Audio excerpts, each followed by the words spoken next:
The meeting will begin in 1 minute. The meeting will begin in 1 minute. Thank you.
Is anybody on that committee that could give a quick report?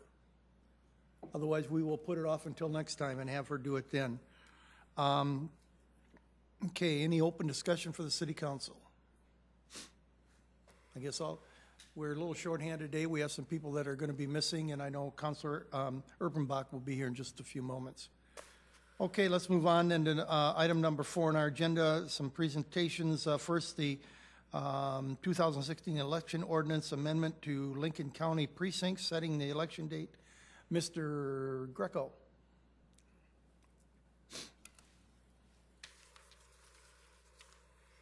Okay, good evening, councilors. I have 2 items. The first is amending the election precincts, and this is basically some housekeeping where we are aligning in our ordinance the certain precincts that were amended by Lincoln County. So I have those up before you.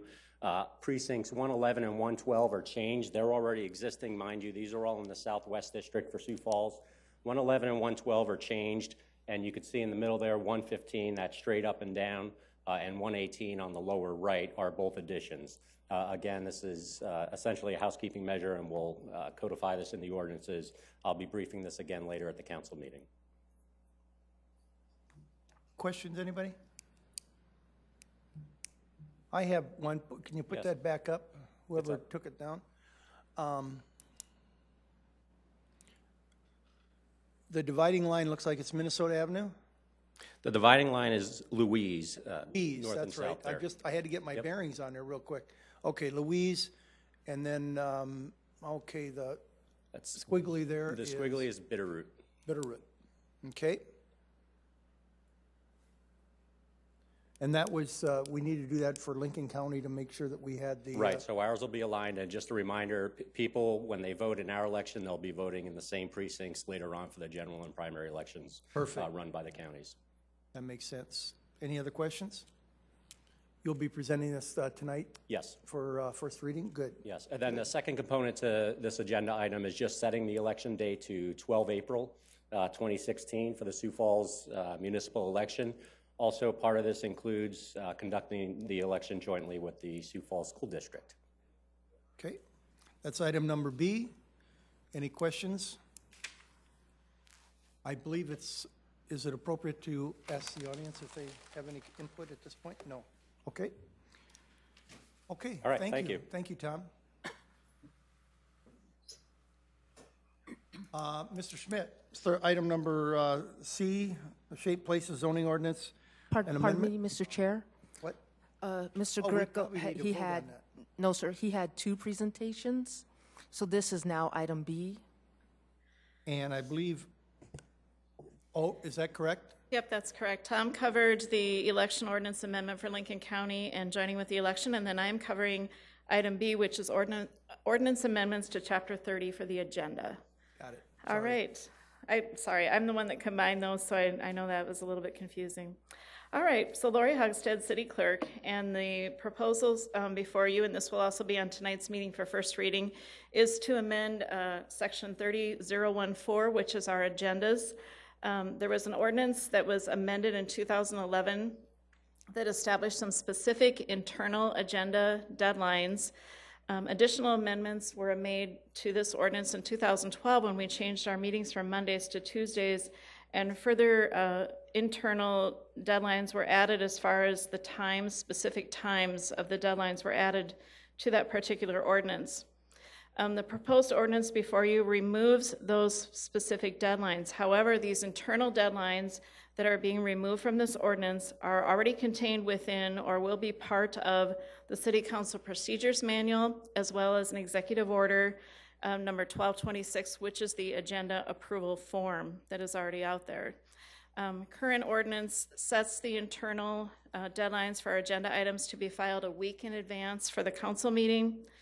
Also, the current ordinance requires us to post the council meeting agendas 4 days in advance, which is on Friday. Really, the main change to this will be internal. The public notice will continue.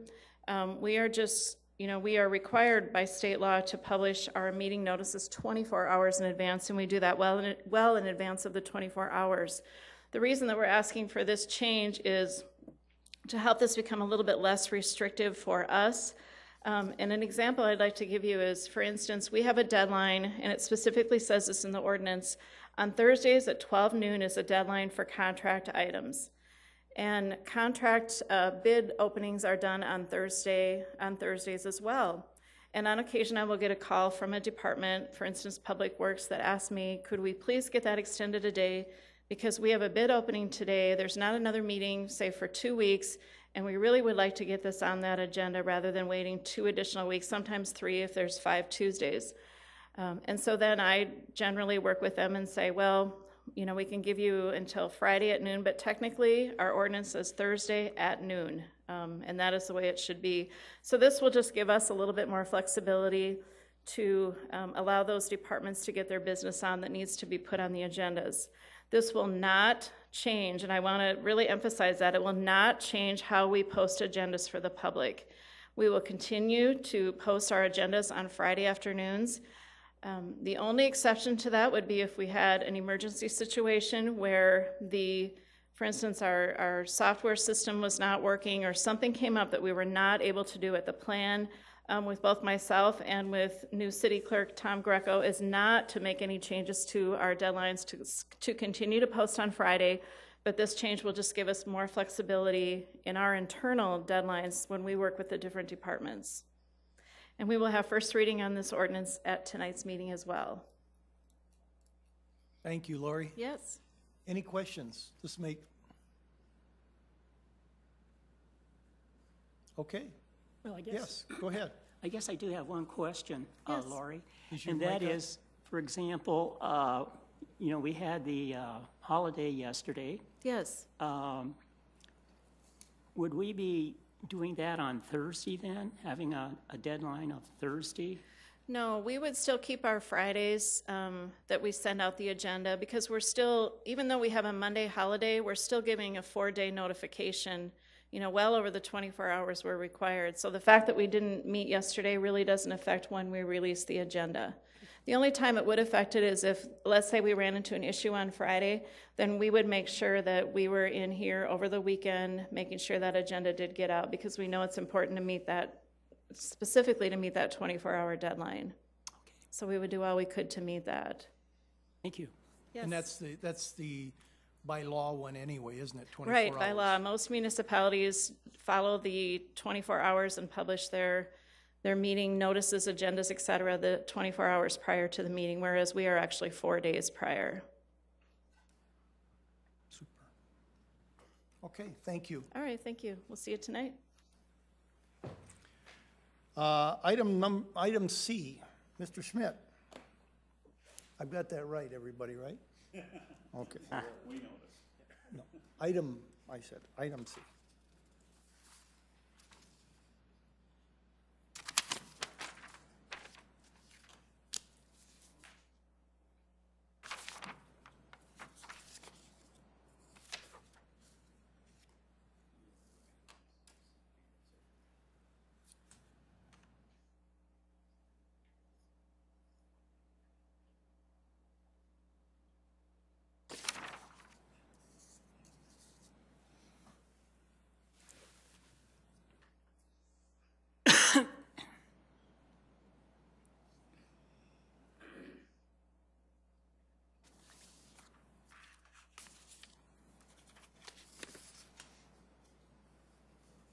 take me longer for the mouse to work than the presentation.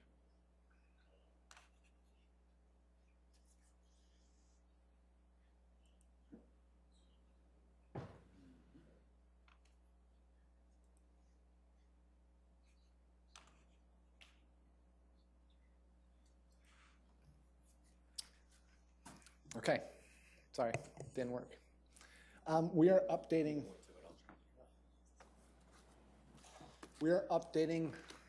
the zoning ordinance for shaped places. And through updating of the shaped places zoning ordinance, we try to do this on a quarterly basis. In 2016, we're moving this forward. We have a few things that we'd like to update for you.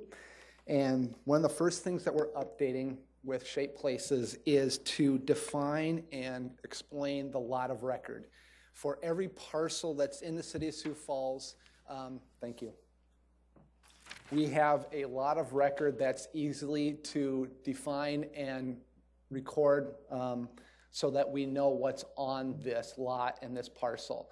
So with the new zoning ordinance, we require that there's only one land use and one form on a lot of record, and we're just clarifying that through this ordinance. It's one of the things that we stressed back in 2014 that we'd be able to come forward and to do some housekeeping, and it wasn't real clear that there could only be one form on a lot of record.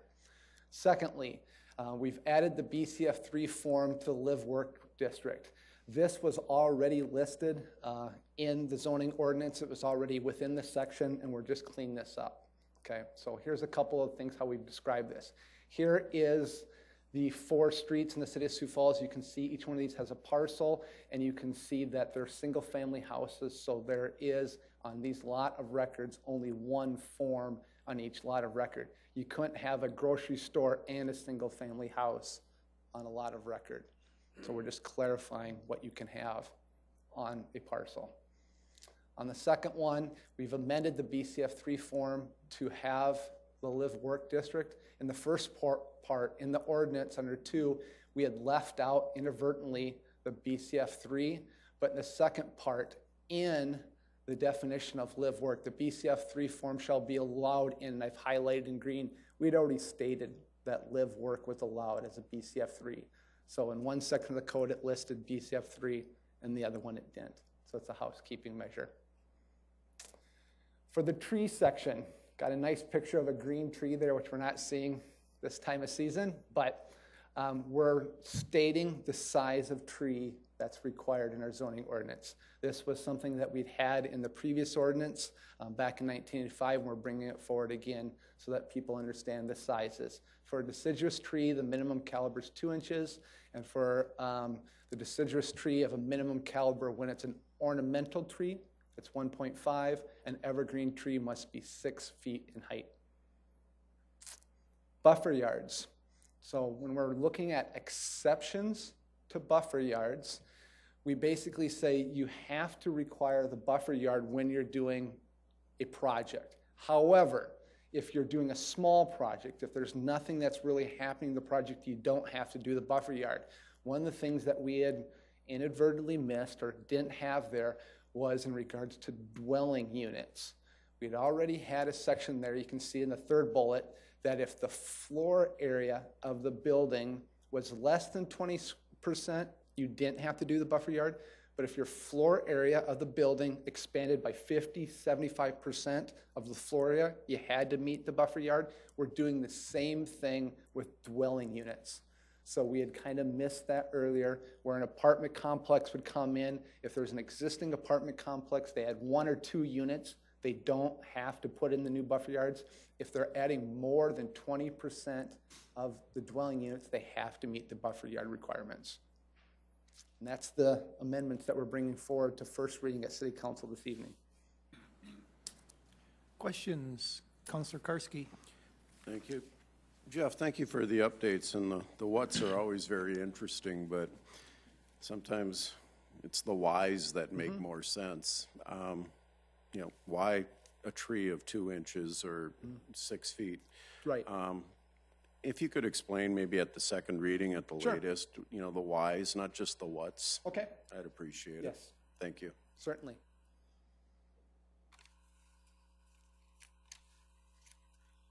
Councilor Karski, anything? Or I mean Kylie? Yes, thank you.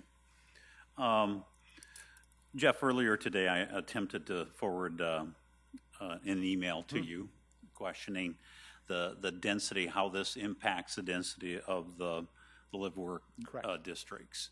And unfortunately, Jeff Schmidt of the Health Department did not return my reply. So live and learn. But can you address that, how that would affect the density in terms of number of units in that district? Sure.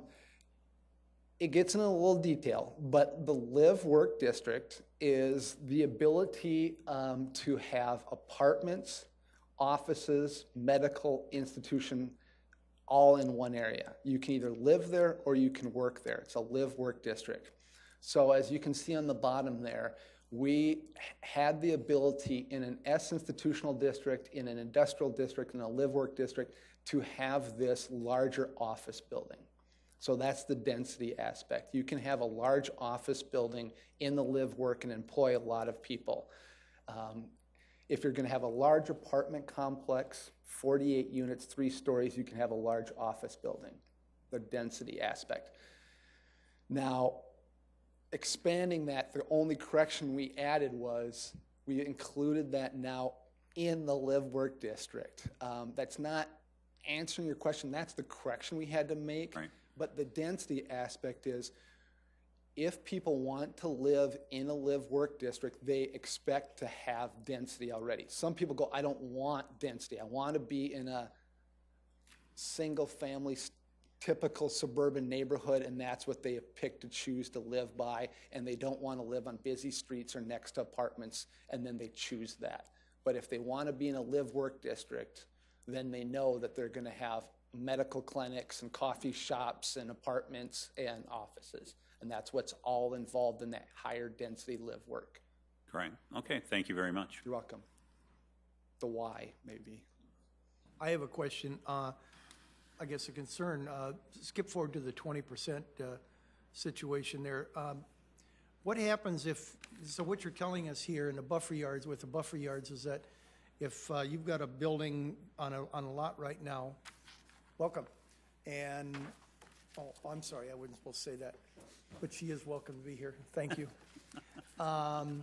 And they decide that they want to expand by 20% or less, there would be no more restriction, or not restriction, it wouldn't be forced to put in a buffer yard. Correct. What happens on the next 20% expansion? We would try to look at it accumulatively. Okay, try to, because again, as a housekeeping measure, just internally, are we going to find all those? We hope that with our new system, that we would watch them and cumulatively and be able to track them through building permits. If they did 5%, 5%, 5%. But again, I'm not going to guarantee that, because I'm not going to be here forever, and somebody could say, yeah, but they did one 5 years ago and 20 years ago, and now it's been 100 years, and I remember.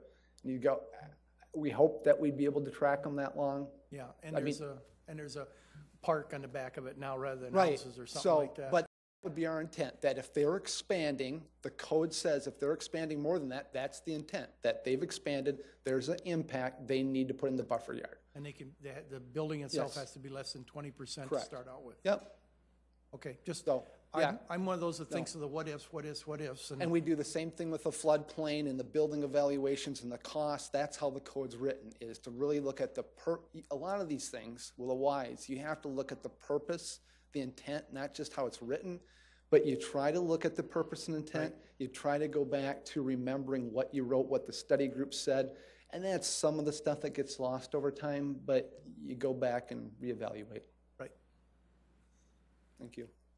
Okay, well, thank you very much, Jeff. Thank you. Appreciate it.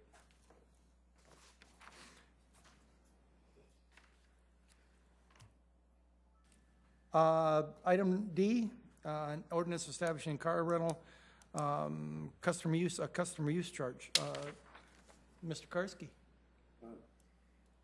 My name's on it, but only as a means of introducing, and I believe, I don't know if Dale or Both of them are Dale is going to be the first one presenting, and this came to us last week. We found out it would be on our agenda. I didn't want to wait for a second reading to begin asking questions or to begin letting the public know about it. Most of us have been aware of something like this in the works for some time, haven't seen it in its final form until very, very recently. So I thought it was only fair that the more it's looked at and discussed, the more fair it is to the citizens of Sioux Falls. So welcome, Dale.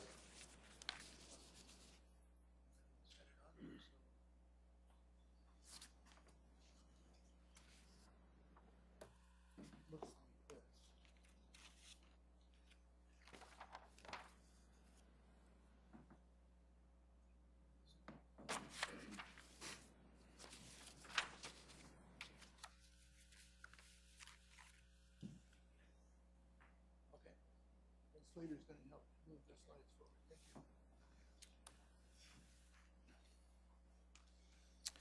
Thank you. Thank you. My name is Dale Froelich, and I appreciate the chance to be here and brief everyone about what we're suggesting. I am a volunteer for the Sioux Falls Development Foundation. Presently, I presently serve as the chairman of the board of directors. The Sioux Falls Development Foundation has been around for many, many years. As you know, we partner with the city for various industrial parks. We represent about 310 to 315 businesses around town. We charge ourselves dues to operate. Typically, we receive some money from the city, about $175,000 every year, to do economic development. And we function as a facilitator to make sure that development happens in our various industrial parks. Our mission in life is to bring companies to town and to encourage good work, good wages in those industrial parks. So we have a slideshow to present, and I would certainly try to answer questions when I get done to see, because I'll probably miss something. But essentially the slideshow is very brief, about 10 minutes or so at the most. The Development Foundation started back in 2013 with a long-range planning process. And at that point, we met, Tom Simmons was the chair, and we tried to look ahead for the next 30 years. What should the Development Foundation do to really help the city and encourage new companies to come to town? And then from that planning session in the fall of 2013, we went into we designated a chairman's council. We asked the 6 chair people of the last 6 years of the Development Foundation to sit on a committee. And I think we have a slide with their pictures on it. But essentially, the past chairs included Mark Mickelson, Jack Hopkins, Kathy Clark, Mark Schlanta, help me, Fred Selenica, and one other, Dana Dykehouse. And those 6 chair people met for every month or so for the bulk of 2014. And we looked at all the ways that the Development Foundation should present itself and how we should address new development coming into Sioux Falls. We looked at the fact that right now the Development Foundation lives off of these dues, off of this modest amount of money from the city. And then we also receive money from the operation of our industrial parks. In the older days, what would happen is we would buy land rather cheaply, and we would partner with the city to bring utilities, roads, water, and sewer to those industrial parks. And then as new companies came to town, we would sell that land to them at a market rate, and we would live off of those monies to not only entice people to come to town, but also to develop that land and to create jobs. So when all the dust settled, what these 6 chair people recommended and was ultimately adopted by our board of directors was that we really need a long-term solution for economic development in the city of Sioux Falls. We need additional resources to deal with the fact that now our MSA, our city, is actually in a new league. We know that our population for the four-county area is somewhat north of 250,000 people. I think the last count is about 270,000 people. And we know that we now are the largest place in South Dakota. We compete really with Des Moines, Omaha, the Twin Cities, and we needed to have a mega site here in this region to really satisfy the needs of the state as well as the needs of our urban area. So then we worked with the state of South Dakota, the Governor's Office of Economic Development. We worked with the city economic development team, and we worked with our own experts and our own board of directors to exercise the options that we had secured on Foundation Park. Foundation Park is a parcel of about 820 acres located at the northwest quadrant of the intersections of I-90 and I-29. So we have, in the last year, now completed the acquisition of those 820 acres. And we are looking at the possibility of starting to sell those parcels of land in smaller pieces as soon as the city annexes that land into the city and zones it appropriately for industrial use. We think all of that zoning and platting will happen in the early spring of this year.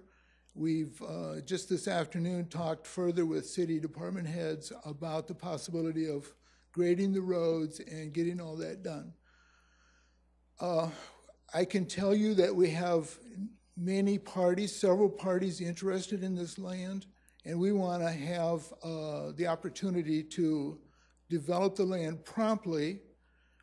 We know that we have 3 companies with signed letters of intent, and we know that we could possibly sell well over 100 acres of that land, and we could create jobs in excess of 200 or 300 jobs immediately if we can move forward promptly with development of Foundation Park. So the recommendation that I'm bringing to you is an ordinance from the city to create a daily charge on car rentals, and it would be established at $3 a day. You might want to flip through some of those. Right, if we know from talking to have in the past year and a half or so, we've talked to all the car companies. They don't necessarily agree with this approach, but because of what it does to their customers, but they tell us that there's about 325,000 rental car days in a year. At $3 per day, it would generate just short of $1 million. The idea is that we would, if this is adopted by the council, it would go to a public vote pursuant to the last section of the ordinance and pursuant to the provisions of the city charter, which require that any such fee or new tax would be voted on by the public. So that vote, which we hope could occur on April 12th, would let the citizens of Sioux Falls decide if this is a good thing to do. Essentially, the citizens would either agree that economic development has been good for this town, and the Development Foundation has done a decent job, and that this is a smart way to fund economic development going forward. We would hope that the money would then be collected by the car rental company starting on July 1st. And at the end of each month, each car company would then report the money and deliver the money to the city finance department. There would be a funding agreement with ineligible entities such as the Sioux Falls Development Foundation. And then the money would be distributed on a quarterly basis according to a plan that would be adopted at the city level, probably by the city council with consent of the mayor, or by the mayor with consent of the council, however you folks do that. But essentially it would be pursuant to a plan recommended by the city and reviewed annually, although the plan itself could be for a period of several years if that was the wise way to do it. So we feel that this would keep the city competitive, and I just want to take a moment to talk about economic development because a lot of people don't understand how economic development occurs. They think it's some sort of a magical secret session kind of a deal. In fact, economic development is a very complex process. It requires a lot of people working together. Many prospects, when they come to this town, ask us to sign confidentiality agreements because they don't want to announce a new building or a new plant until they know for sure that all the details have been worked out. So we typically do, at any given time, have about 50 prospects in play, and we probably are active on, I would say, 6 to 10 of those prospects where we think that they might be able to close in the next 30 to 60 days. But economic development is important for the town because it creates jobs, and we only look for jobs that are good paying jobs. We want jobs that pay well beyond minimum wage. We are really looking for jobs that are high class light manufacturing jobs or warehouse jobs, and with all of the executive and management positions that go with that. So sometimes the jobs on average can range anywhere from $40,000 all the way up to as high as $60,000 or $70,000. Typically when we're faced with a prospect, what we would do is interview that prospect and try to find out what do they need to come to Sioux Falls, what would make their decision possible. And we do an economic analysis of the benefits that they would bring to town. And then we also do an analysis of what it would cost to have them come to town, and we compare those two things so that we know either through the state, the city, or ourselves what are the likely burdens that we're going to have in trying to bring that company to town.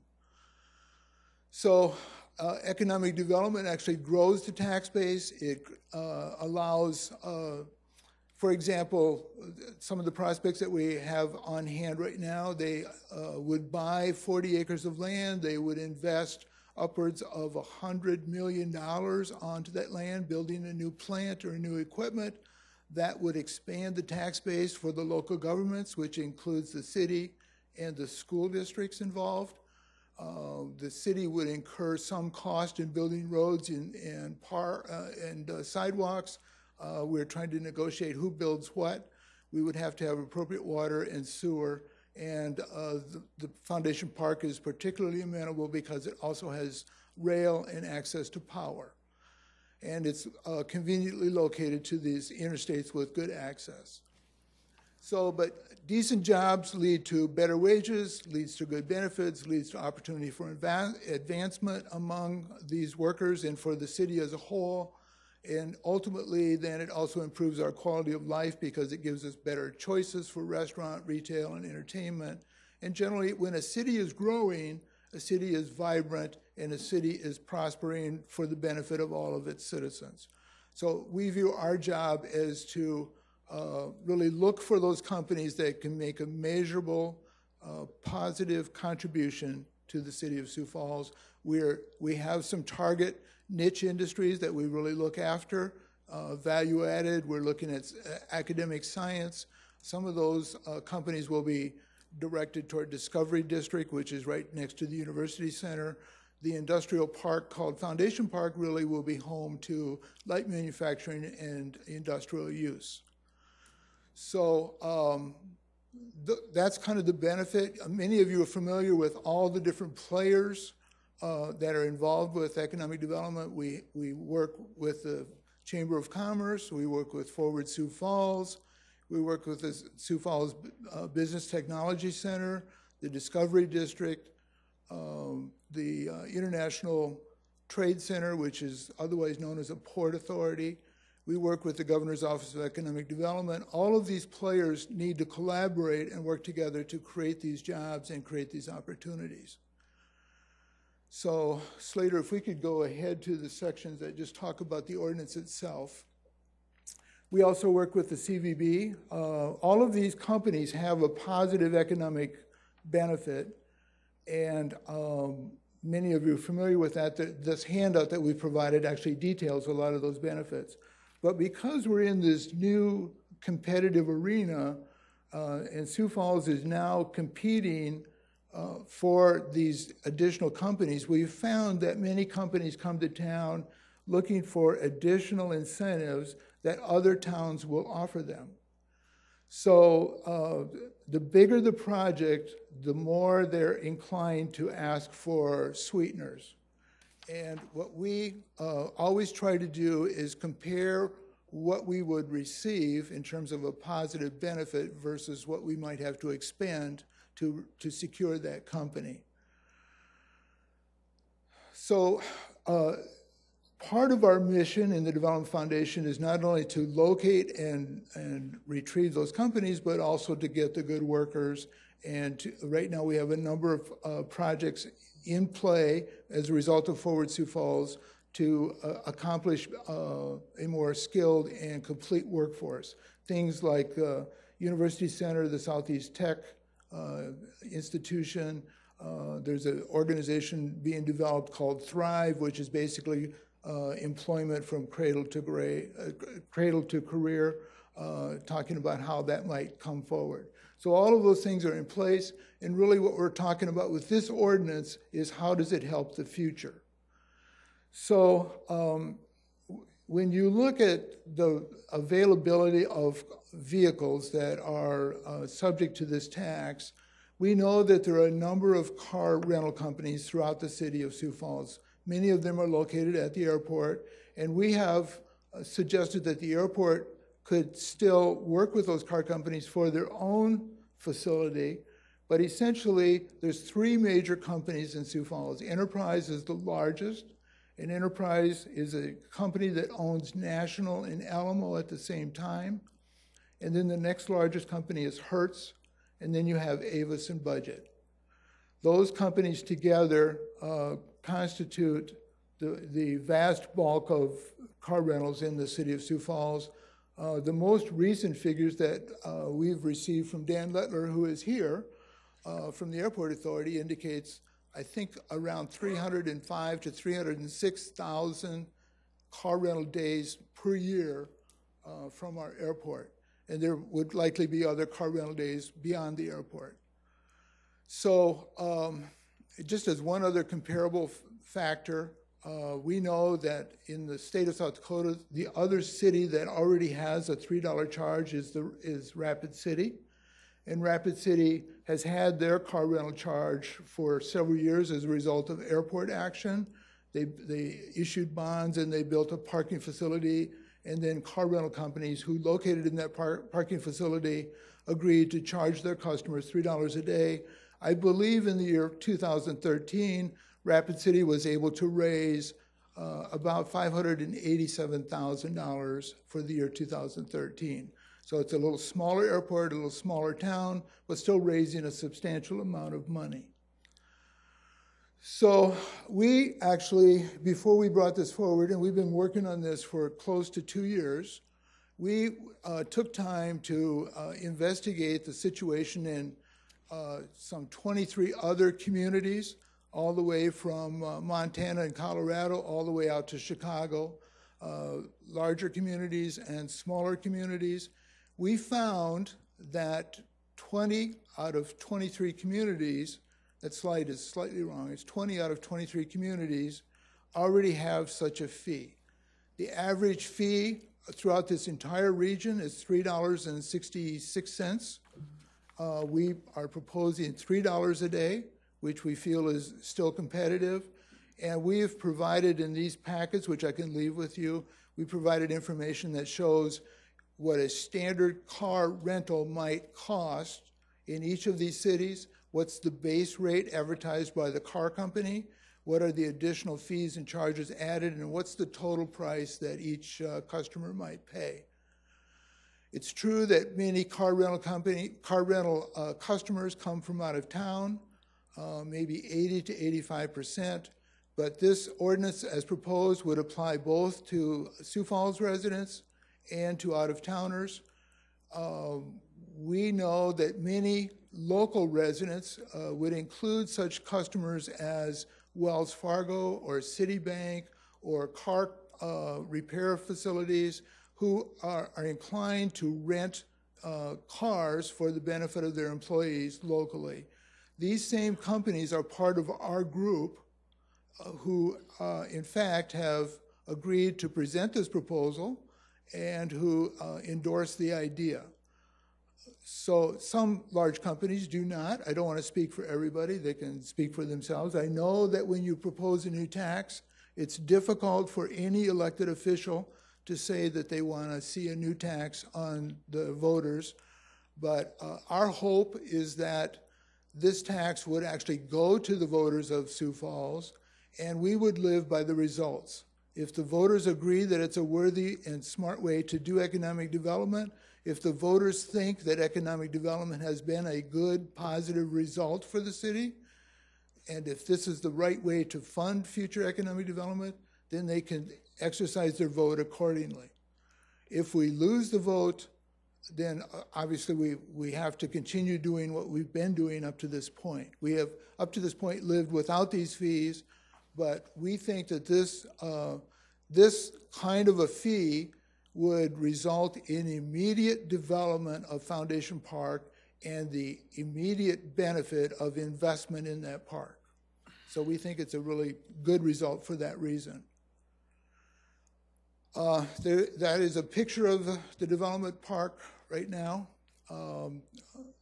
Right now, it's at the corner of, as it indicates, the corner of Interstate 90 and 29. There is rail through the center of it. The large building to the north is the mega site that is being reserved by the state of South Dakota through the GOED, Governor's Office of Economic Development. That is being reserved for a major manufacturing outfit that would move its plant and workers to Sioux Falls.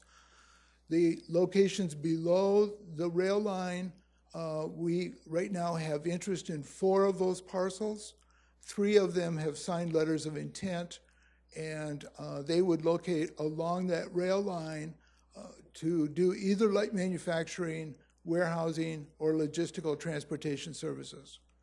That's the nature of the work that's being secured. We know that if these companies all are allowed to build in Foundation Park, it would create approximately 457 new jobs. These companies would invest upwards of $270 million in new investment in Foundation Park. And the overall economic impact from this car rental fee, which would allow this to happen, is over $500 million worth of local economic impact. That's $500 million worth of economic impact. That has to be good for not only the governments of this area, but for the citizens of this area. I just want to conclude by saying that the people who are presenting this are simply citizens like you are. We don't get paid to do this. We are a public outfit. We are a nonprofit outfit, and we're trying to do good for the community as we see it. We expect that there will be some opposition. We know that we have to educate and convince enough voters to make this happen. If the voters don't agree with it, we will live with the results. But we're asking for a possibility of a public vote on April 12th with an implementation day of July 1. So I wonder if I could answer any questions you might have. I don't know if I've covered everything. Are there questions from the council? Councilor Staggers? Dale, I just wanted to clarify. Residents of Sioux Falls are not going to be paying this tax, am I correct? No, they would be paying this tax. Oh, okay, okay. We've investigated legally. Some of the car rental companies point out the federal Constitution. The federal Constitution says, in part, that the regulation and control of interstate commerce is the job of Congress. Mm-hmm. And it's not allowed under constitutional law for any local government to place an undue burden on that interstate commerce. So generally that's been interpreted to say that if you discriminate, if you say that your tax only applies to travelers from beyond your area, that sounds like discrimination and would be a violation of interstate commerce. So we're proposing that everybody pay, even our own businesses who are members of our organization are willing to pay. We know that some individuals would be caught up in this, some individual residents of Sioux Falls, but we feel that $3 a day is a minimal investment to achieve the results of $1 million worth of economic development. Thank you. Councilor Erpenbach. Thank you. Lots and lots of questions, and I'm, as you well know, getting lots of calls already. So people are interested in this. You know, they want to know about it. Can you talk about what this economic development means in terms of, you know, you said you're looking for good paying jobs. Can you define good paying, and is that going to be a requirement of being in this operation, or how does that work? Well, you know, good paying job means different things to different people, but I would tell you from our point of view, a good paying job is something that is maybe a starting wage in the range of $35,000 a year, maybe 40. We are not looking for minimum wage jobs. We're not looking for menial labor. We're looking for skilled labor to do light manufacturing, industrial transportation kind of work. Certainly when you get into the science and research area of Discovery District, some of those jobs average $70,000 to $80,000 a year when you actually add up what the leader of that research gets paid as a result to the technicians who are doing the research. I think our jobs that we typically try to encourage, and which we seek out by our advertising and our promotions, is we try to find jobs that are good paying, meaning that it's an affordable wage and the workers who come to those jobs can afford to participate in our community, their kids are well housed, and they can go to decent schools, and they can be self-sufficient. We do not want to have any kind of economic slavery. Well, and I think that's an important point for all of us to think about. And you know, and I apologize, I don't do math very well. That's Mr. Karski's role in our world, is to do math quick in his brain. But $35,000, $40,000 a year doesn't make, you know, an hourly wage is not huge, you know, for that. And we know that right now, the way that rents are in Sioux Falls, an individual person needs to be making at least around $14 an hour in order to make, you know, a sort of livable wage. Right. You know, I'm hoping that it's way higher than that we're talking about, you know, really beyond, you know, we've got a lifestyle here, and we'd really like to have those folks be able to participate in that lifestyle. And I'm concerned that wage be really something that we look at carefully. It is, and let me just do the math for you. $14 an hour, the average work wage, 40 hours a week times 52 weeks is generally about 2,080 hours. $14 an hour would be $28,000 to $30,000 as a minimum wage. I can assure you that I have done a lot of work personally, and I am passionate about affordable housing. I'm passionate about making sure that people have a decent, livable wage. And I can tell you from our organization's point of view, we look for the best jobs possible. If we are ever given a choice between having a job that pays $50,000 a year versus jobs that pay $40,000, you can be assured that we do everything possible to get the higher paying jobs. We are sometimes faced with the choice of whatever the market provides us. You know, the days of economic development where we would have say an annual governor's hunt, and various prospects would come to the hunt and identify themselves as being willing to move into South Dakota, those days are largely gone.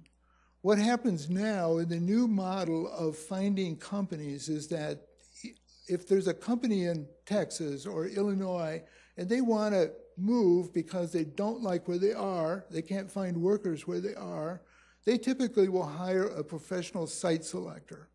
And the site selector is given the task of finding all those communities in the nation that would meet their best criteria.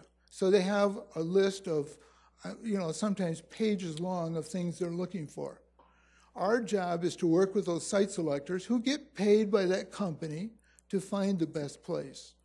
And then they typically, at the end, we try to get to the final 10 or the final 5, and we try to compare ourselves to any other town that's out there according to that same company. And we try to be as competitive as possible for those jobs. We frankly don't go after jobs that don't pay well. We really go after jobs that will have a positive impact to our community. And through the state's office, the Governor's Office of Economic Development, anytime we are faced with an incoming prospect, we typically interview them. We ask them all the questions about what do you plan to invest in our town? What is the size of your new plant? What is the capital cost? What kind of equipment will you bring to town? How many workers? What's your expected annual payroll? And we would do a complete multi-page economic analysis. And that's done professionally at the state level. It typically is 15 to 20 pages long. And at the end, it will tell us, here's what we see for future economic impact should this company come to town. And we can see what it will do to the taxes and to the local governments, how much it would cost in terms of infrastructure. And then we will ask ourselves, should we court that company or not?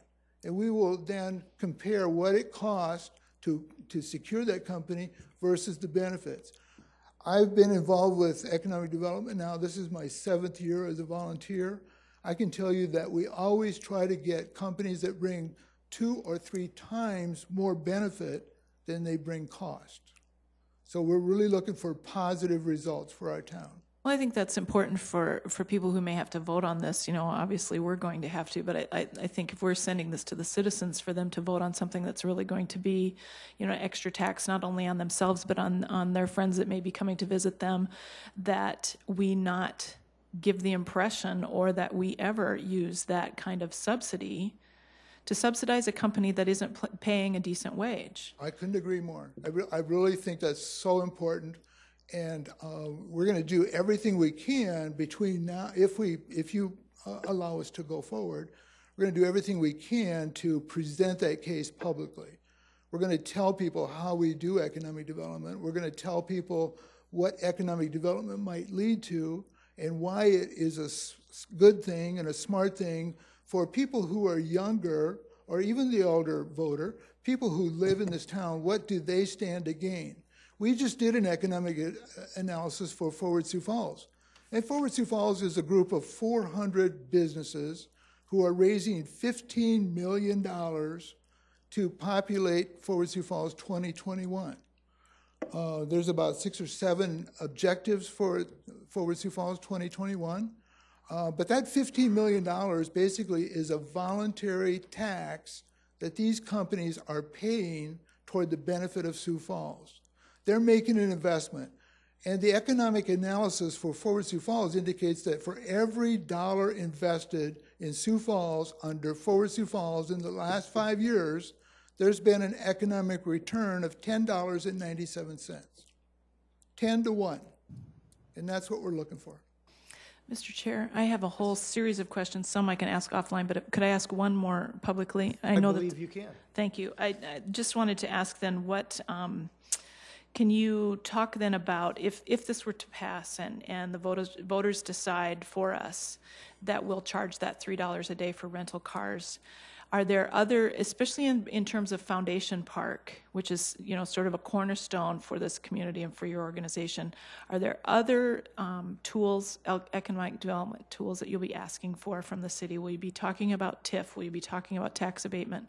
Anything else in addition to this, or have you considered those before coming to this point? Well, frankly, we have considered them beforehand, and we only really ask for TIF if it's a major prospect and it's the difference between what our town offers and what the next town offers. We don't ask for TIF gratuitously. We know that TIF has a very adverse impact on the local government tax base. Frankly, the philosophy behind TIF is that TIF is used for those situations that would not happen except for the TIF. So unless, if that economic development can happen of its own accord, we certainly encourage that. And we always have to compare what other cities might put out there, other communities might bring forth. Frequently, these prospects and these site selectors ask for the moon. Doesn't mean we give them the moon.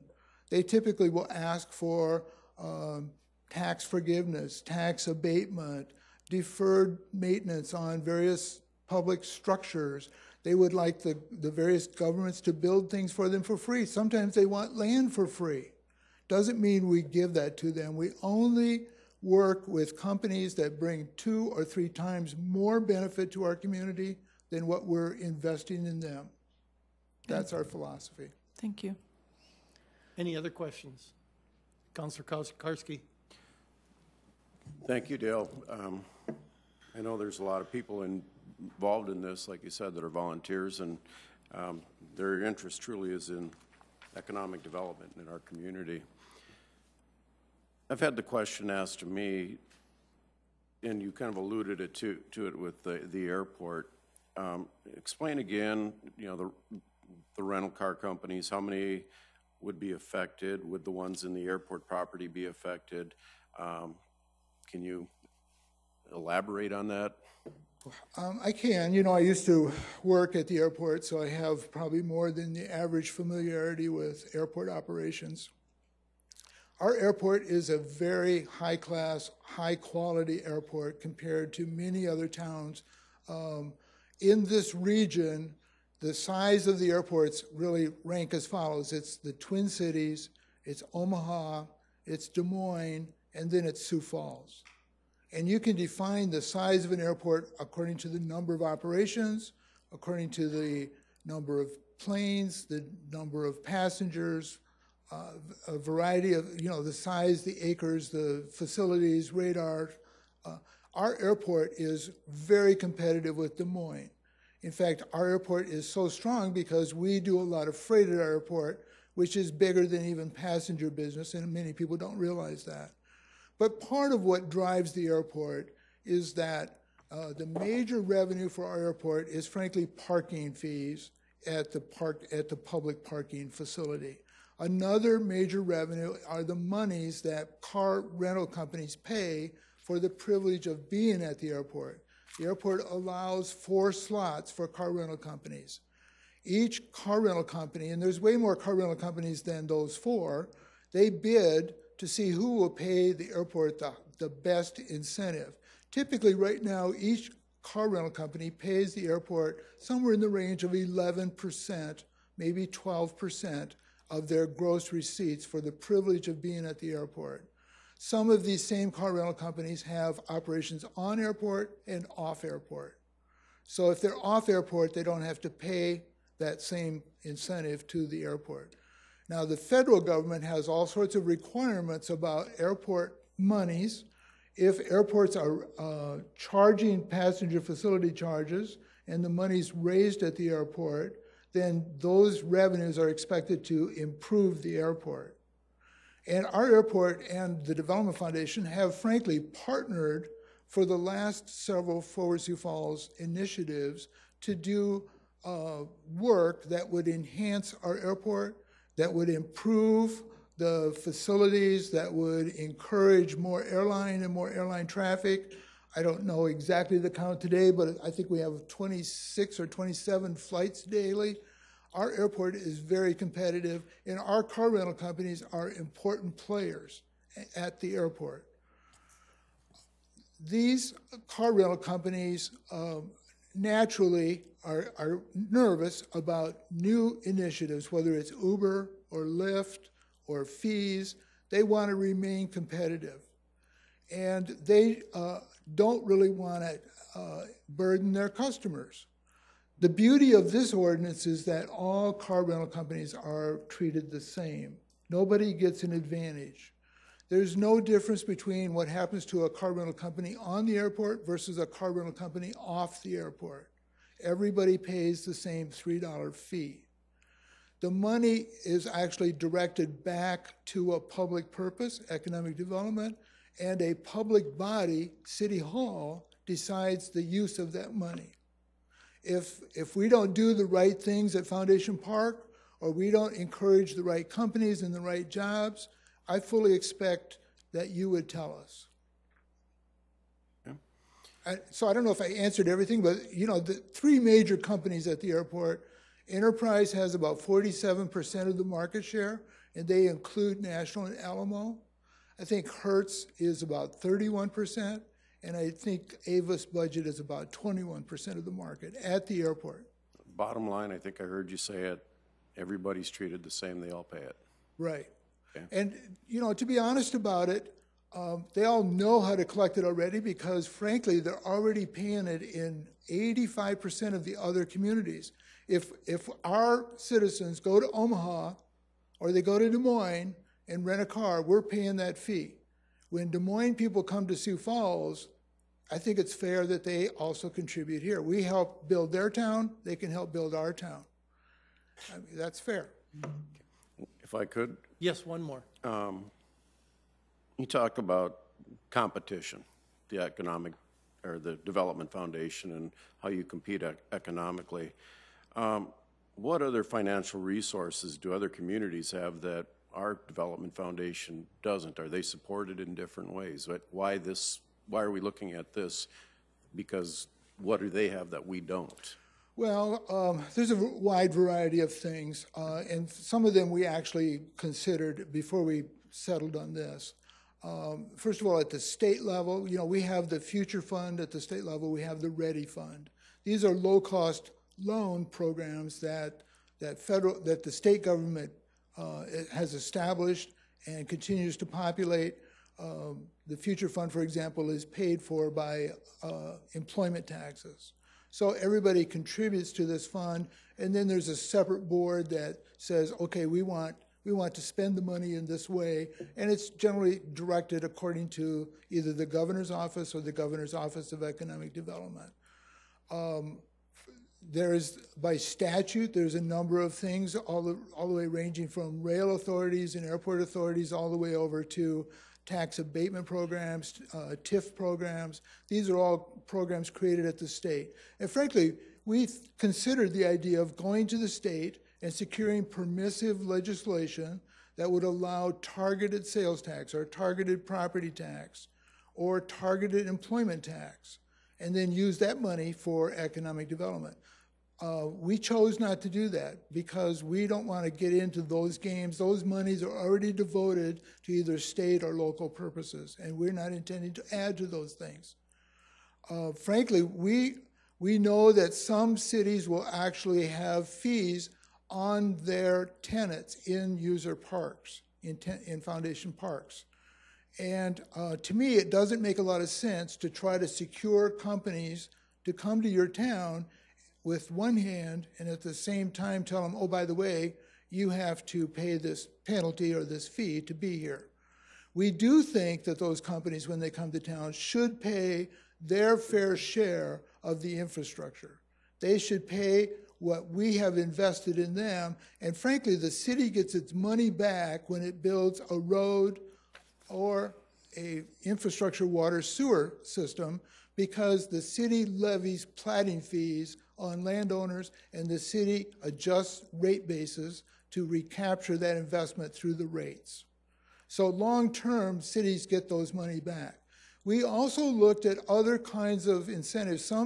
Some local governments, like North Dakota, which has its own bank, they offer an outright grant program. They give money away.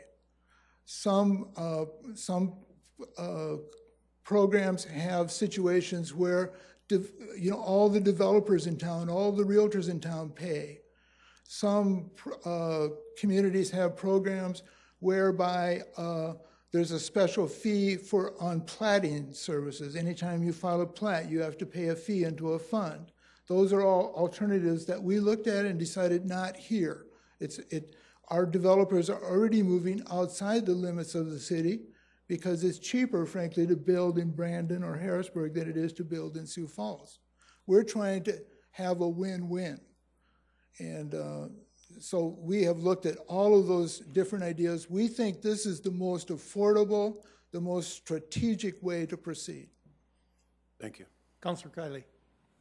Thank you. And I'm just going to ask a few questions. I can ask a few more this evening because it'll be item number 30 on the agenda.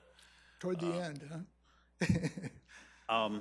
Well, let me first say that I'm a little bit dismayed by the time frame that's been given us here, because this isn't a new idea. This was first presented to me a year and a half ago. And we're now kind of crunched time-wise to get all the information that we need to make a sound decision, which I find it challenging, and I don't know that it needed to be quite this challenging. Well, in response to that, let me just say I apologize for the shortness of the time. To some degree, it's my responsibility to present these things. I just took the chairmanship in January of this year. I frankly chaired the entire Chairman's Council all through 2014. We did at that time try to talk to each counselor individually to tell them the results of our findings and what we were thinking. I started conversation with members of City Hall, the mayor's office, in July and August. I started conversations with the city attorney's office for the drafting of the ordinance in early December. I was given the ordinance last week. Now, I know that these are complex issues, and I can tell you that all these city workers worked hard. They were very collaborative with us, and we appreciate what they did. I think they have a good result. I wish we had more time, but we find ourselves in the situation of trying to hit this municipal election. We don't think it's a smart thing to try to go to the primary election or the general election because of all the other issues that are out there. This is a city issue, and it should be on the city election. That's why we're in this crunch. Okay, well, Dale, thank you for, number one, falling on your sword. Okay. And the explanation. I do appreciate that. We have received some discrepancy of numbers. You'd mentioned 80% car rentals are out of state, 20% in. We have received, council has received an email from one of the rental car agencies that you referred to earlier, where it states 70%, as much as 70% local, 30% out of state. So if at a point in the next few weeks, I don't expect you to do that right now, just for the sake of saving time, because we do have another committee coming up after this one. But if you could show us, illustrate how you came up with your numbers, and I know that you indicated that you've talked with the local rental car agencies, because somehow we have to be able to compare the information that we are getting. And then there's a couple of other items. I know requests have been made of the Secretary of the Department of Revenue. There's been a few requests there, as well as the South Dakota Attorney General. So if you would have the ability to follow up on the results of those requests, I would appreciate that too. And we can discuss that further, because I know that in the next few weeks we will be meeting to discuss this topic in greater detail. I can give you a two-sentence answer quickly. Okay. On the state level, we are aggressively seeking and trying to achieve those letters of assurance that you've referenced. We know from talking to Darren Smith and Dave Fifley that these are important, and we have communicated that to the state. We believe the state is working on it, and I hope to receive those letters certainly before your second reading. In regard to the numbers, I saw the same email that you saw. Our original numbers come from the car rental companies themselves.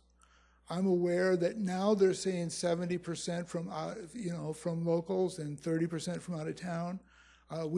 Frankly, there's no common place to find that information. There's no reporting requirement, and what we've tried to do is measure the size of the fleets to see if our numbers are valid as to where they might come from.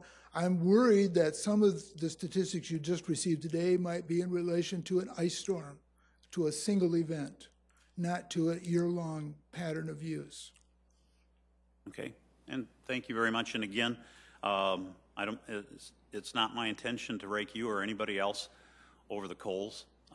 because I know you do a lot of good work, and it is volunteer work, and I greatly appreciate that. It's all designed to improve the community of Sioux Falls, but we are kind of involved in a time crunch here to get all the information so that we can make a sound decision. And I will certainly make myself available anytime beyond these days, night or day, to meet with you and provide more information. Okay. Thank you. Thank you, Dale Slater. Thank you very much. You do a very nice job of moving the frame forward, Slater. Thank you. You found a calling. It's a high school job. Thank you. If there's no other agenda items or any discussion, I will adjourn this meeting. And the Land Use Committee will start in